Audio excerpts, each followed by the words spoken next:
वो कहते हैं ना कि अगर औरत अपने पे आ जाए तो घर को स्वर्ग बना देती है, और औरत चाहे तो घर को शमशान भी बना सकती है। एक औरत ने एक घर को शमशान बना दिया। यह घटना कांचीपुरम के तमिलनाडु की है। अभिरामी नाम की एक महिला अपने आशिक के साथ भागने के लिए अपनी 3 साल की मासूम बच्ची को जहर देकर मार देती है। अपने 8 साल के बेटे अजय को उसके सीने पर बैठकर तकिए से उसका गला घोटकर उसकी निर्मम हत्या कर देती है। 30 साल के पति को भी मारने की वो बार बार कोशिश करती है, लेकिन पति अपनी जान बचा लेता है। अगर पति अपनी जान ना बचा पाता तो शायद इस पूरी घटना से पर्दा उठना भी मुश्किल हो जाता। आपको बता दें ये पूरी घटना क्या है। तमिलनाडु के कांचीपुरम में एक परिवार जो बहुत ही अच्छे से रहता था, सारी खुशियां थी।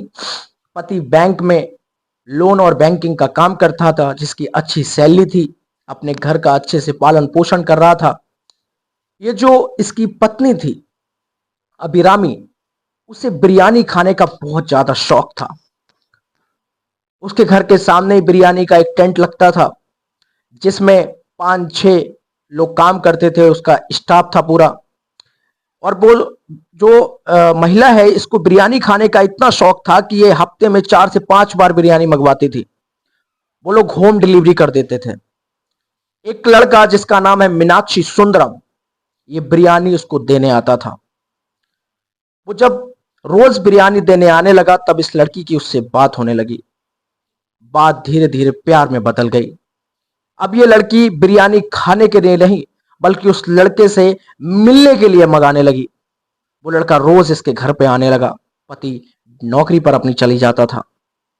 लेकिन क्या होता है, जब इनका ये जो मिलना रोज प्यार में बदल गया, तब आसपास में चर्चे मशहूर हो गए।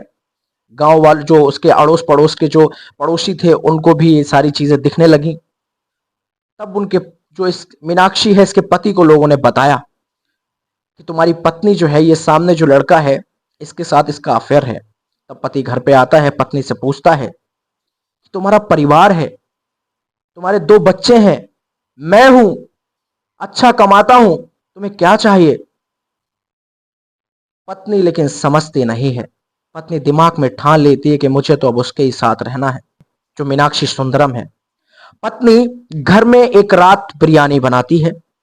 बिरयानी में घर में जितनी दवाएं होती हैं, सारी दवाएं डाल देती है। वो इसलिए कि दवाओं की ओवरडोज से मैं इन तीनों को खिलाऊंगी और ये तीनों मर जाएंगे। पत्नी बिरयानी में बहुत सारी दवाइयां डालती है और रोज जैसे खाना खाया जाता है वैसे ही सारे खाना खाते हैं। खाना खाने के बाद सब सो जाते हैं। उनको नींद तो गहरी आती है, लेकिन सिर्फ जो बीच में लेटी एक लड़की होती है, जो 3 साल की होती है बच्ची, उस बच्ची की सांसें थम जाती हैं। वो बच्ची माता और पिता के बीच में लेटी होती है और वो माता देख रही होती है कि अब ये बच्ची इस दुनिया में रहने वाली नहीं है। जब वो नाक के आगे उंगली लगाकर देखती है कि सांस आ रही है कि नहीं, तो उस बच्ची की सांसें थम चुकी होती हैं। उस बच्ची का शरीर ठंडा पड़ चुका होता है। सुबह होती है, पति उठ जाता है। पत्नी हैरान हो जाती है कि ये उठ कैसे गया। बेटा पड़ोस के रूम में सो रहा होता है, भाग कर जाती है, देखती है तो बेटा भी उठ चुका होता है, ब्रश कर रहा होता है। पत्नी चौंक जाती है। पत्नी उस लड़के से बात करती है कि इन दोनों को तो कुछ हुआ ही नहीं। तब वो लड़का कहता है कि शायद उस दवाई ने इन लोगों को असर नहीं किया।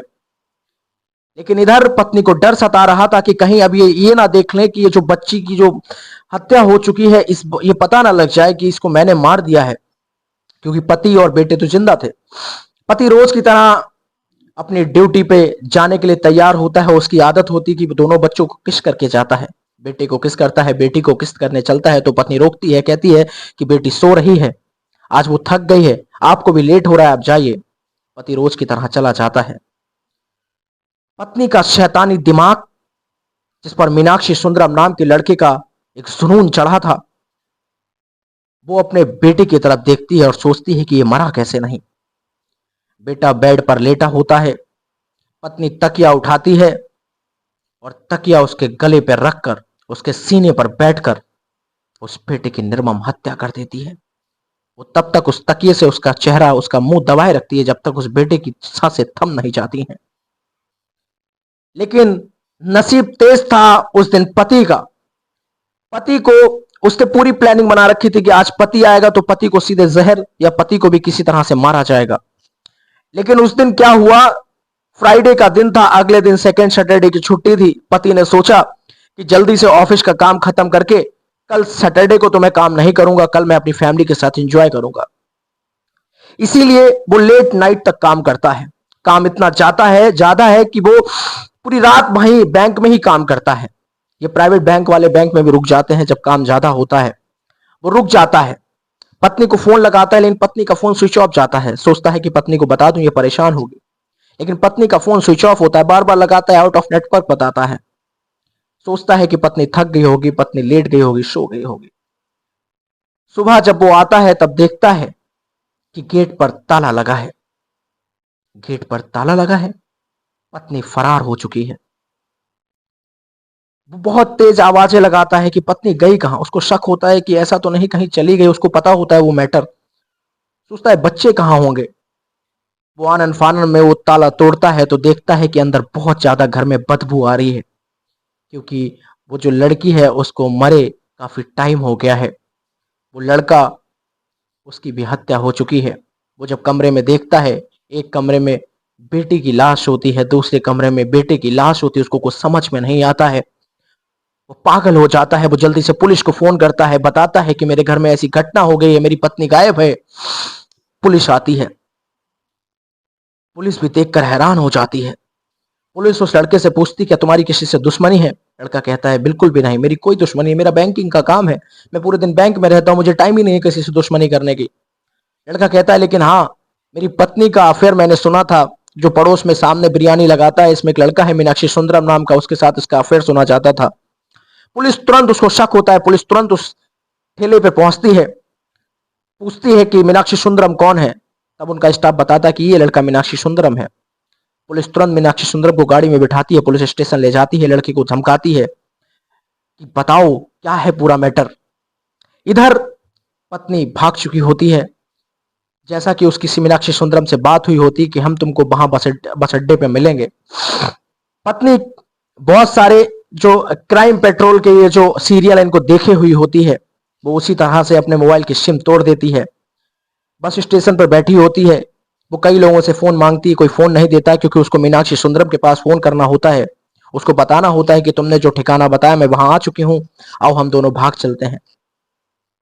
लेकिन उसको कोई फोन नहीं देता है। तब वो एक ट्रैफिक पुलिस वाले से फोन मांगती है। ट्रैफिक पुलिस वाले उसको फोन दे देते हैं, वो इसलिए क्योंकि उनको लगता है कि ये लड़की समस्या में लग रही है, परेशान लग रही है। तब वो मीनाक्षी सुंदरम को कॉल लगाती है ट्रैफिक पुलिस के नंबर से। वो लड़का ऑलरेडी थाने में बैठा होता है। ट्रैफिक पुलिस वाले के नंबर से जब मीनाक्षी सुंदरम के पास कॉल आती है, तब वो लड़की कहती कि तुमने जो बताया था मैं वही उसी ठिकाने पे आ चुकी हूँ, मेरा पति अभी भी जिंदा है, हमको भागना है यहाँ से। मेरी बेटी और जो मेरा बेटा था मैंने उनकी हत्या कर दी है। पुलिस पूरा राज जान चुकी होती है। पुलिस दोबारा दूसरे नंबर से उस ट्रैफिक पुलिस वाले पास फोन करती है, कहती इस लड़की पर नजर रखो, ये जहां जाए इसको देखे रहो, इसको बस वहां से जाने मत देना, मैं बहुत जल्द वहां पहुंच रहा हूं। ट्रैफिक पुलिस वाला उस लड़की को देखता रहता है। वो लड़की वहीं बस स्टेशन पर बैठकर मीनाक्षी सुंदरम का इंतजार करती है, लेकिन मीनाक्षी सुंदरम तो नहीं आता। लेकिन पुलिस आ जाती है, पुलिस उसको अरेस्ट कर लेती है। तब मीनाक्षी सुंदरम डिटेल्स में पूरी स्टोरी बताती है कि मैंने किस तरह से बिरयानी में दवाई मिलाई थी, मेरी बेटी, उस दिन उसकी हत्या हो गई, लेकिन मेरा बेटा और पति बच गया। उसके बाद मैंने बेटे की कैसे निर्मम हत्या कर दी। आपको बता दें ये पूरा मैटर 2018 का है, लेकिन ये वीडियो, ये घटना मैं आज आपको क्यों बता रहा हूं, क्योंकि आज अभी 24 जुलाई 2025 को उस मासूम बच्ची और उस 8 साल के लड़के को न्याय मिला है। न्याय यह मिला है कि कांचीपुरम के जो डिस्ट्रिक्ट कोर्ट है, उसने 24 जुलाई 2025 को इन दोनों को उम्र कैद की सजा सुनाई। दोनों को कहा कि जब तक तुम एक मां होकर तुमने एक अपने दोनों बच्चों की हत्या कर दी। लड़की से कहा कि तुम कोई दलील देना चाहती हो। लड़की ने कहा कि मैं ऑलरेडी 2018 से 2025 7 साल जेल काट चुकी हूं, मुझे अब आप माफ कर दें, मुझे अपने माँ बाप की रखवाली करनी, मेरे माँ बाप बूढ़े हैं। तब जज साहब कहते हैं कि तुम अपनी माँ बाप की रखवाली करोगी? एक माँ जो कभी एक बच्चे की उंगली कटी देखना नहीं चाहता, उस माँ ने अपने दोनों बच्चों की निर्मम हत्या कर दी। तुम्हें तो फांसी की सजा होनी चाहिए, लेकिन मानवता को देखते हुए तुमको उम्र कैद की सजा सुनाई जाती है। मरते दम तक तुम जेल में सड़ोगी। और उस लड़के ने जिसने तुम्हारी इस पूरी घटना में मदद की, उसको भी उम्र कैद की सजा सुनाई गई। 2025 में उन दोनों बच्चों को न्याय मिला, लेकिन वो बच्चे, उनकी आत्मा भी देख रही होगी कि वो मां जिसने मुझे जन्म दिया, वो मां मुझे कैसे मार सकती है। ये घटनाएं दिल दहला देती हैं, दिल को जार जार कर देती हैं, लेकिन क्या करें, ये समाज है। समाज में ऐसे लोग पाए जाते हैं जो ऐसी घटनाओं को अंजाम देते हैं। आपका क्या कहना है इस पूरी घटना में, कमेंट बॉक्स में ज़रूर बताएं। और अभी तक आपने हमारे चैनल को सब्सक्राइब नहीं किया तो प्लीज़ सब्सक्राइब कर लें। बहुत बहुत धन्यवाद।